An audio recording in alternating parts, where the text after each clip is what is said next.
They bought the most expensive rooms on the most famous ship in the world. Some traveled with servants, jewelry, private suites, and names that opened every door in New York and London. But in the final hours of the Titanic, money stopped meaning what it had meant on land. A millionaire could own railroads, hotels, department stores, and newspapers. He could not buy daylight. He could not buy enough lifeboats. And for some of the richest people aboard, the last choice was not about luxury at all. It was about who they would leave behind. John Jacob Astor IV was the richest passenger on Titanic by a distance. He was an American real estate heir, inventor, soldier, hotel builder, and one of the best-known society names of the age. He was traveling with his young wife, Madeline, who was pregnant. On paper, Astor represented everything first class promised: privacy, power, servants, and comfort. But the photograph hides the part that mattered most that night. Madeline would survive in a lifeboat. Astor would not. When the lifeboats were being loaded, Astor reportedly asked if he could accompany his wife because of her condition. The request was refused. It was women and children first, so he stepped back. Survivors later remembered him calm, almost formal, helping Madeline into boat number 4.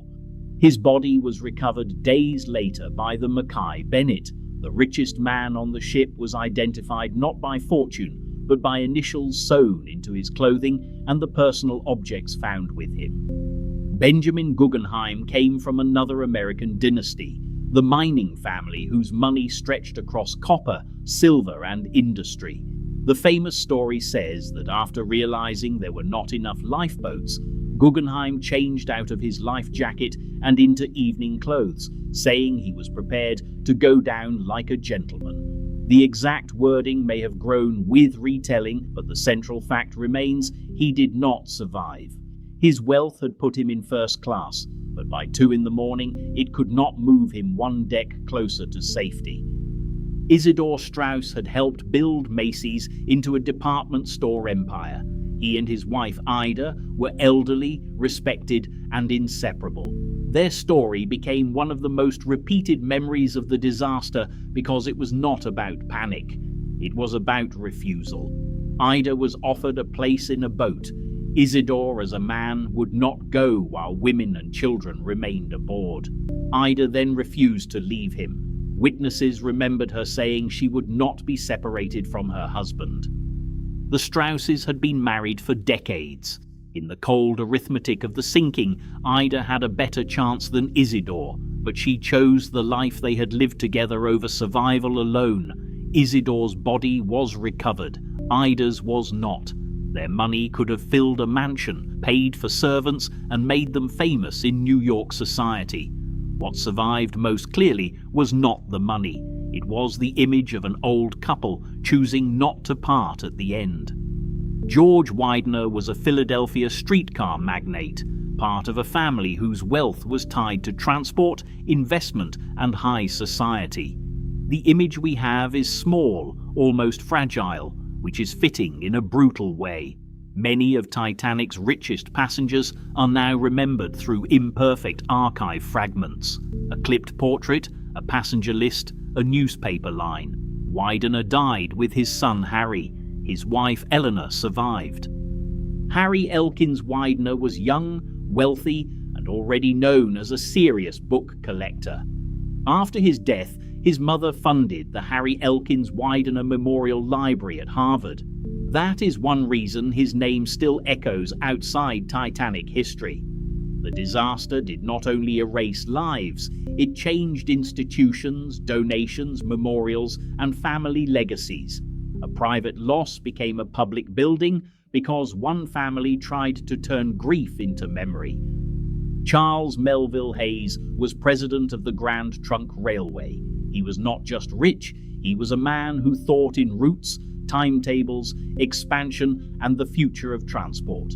He had reportedly spoken before the disaster about the danger of ships competing for speed and luxury. On Titanic, that warning became painfully ironic.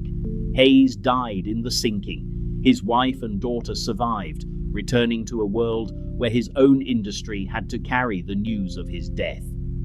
Archibald Butt was a military aide to two American presidents, Theodore Roosevelt and William Howard Taft. He was not the richest man aboard, but he moved inside the same first-class world of power and influence.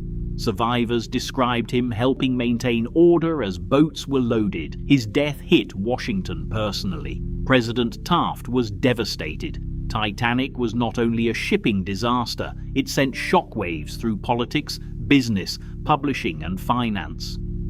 This is the part that destroys the myth of wealth on Titanic. The ship carried lifeboat space for only a fraction of the people aboard. First class had better access, better information, and cabins closer to the boat deck than many third-class passengers. But the system was still broken. Once the boats began leaving, survival depended on timing, gender, family position, which side of the ship you reached, and whether an officer allowed you forward. The Atlantic made every social rule smaller. A fur coat helped for minutes. A famous name helped with recognition after death. But the water did not care who had a suite or who had a steerage ticket. That is why the Titanic story still holds attention more than a century later. It compresses an entire social world into one night, then shows which parts of that world collapsed first. Newspapers understood immediately that the passenger list made the tragedy feel unreal. The dead included millionaires, writers, businessmen, heirs, officials, and ordinary families whose names were less famous but whose loss was just as complete. The rich passengers made headlines because readers recognized them, but the deeper story was that Titanic had sold the image of controlled modern luxury and then forced everyone into a primitive question: is there a place for me in a boat?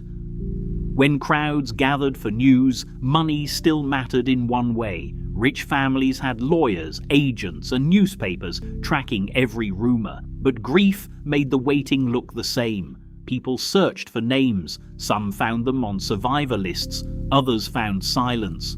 For Astor, Guggenheim, Straus, Widener, Hayes, Butt, and many more, the final record was not a luxury ticket. It was a line on a list, a recovered body, or no body at all.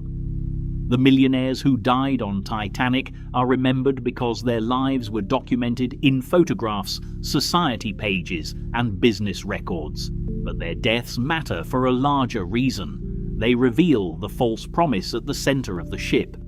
Titanic was built to make danger feel distant. Its richest passengers paid for that illusion in the most expensive rooms afloat. In the end, the ocean stripped the story down to something much simpler: who got a seat, who stepped back, and who was left on deck as the lights went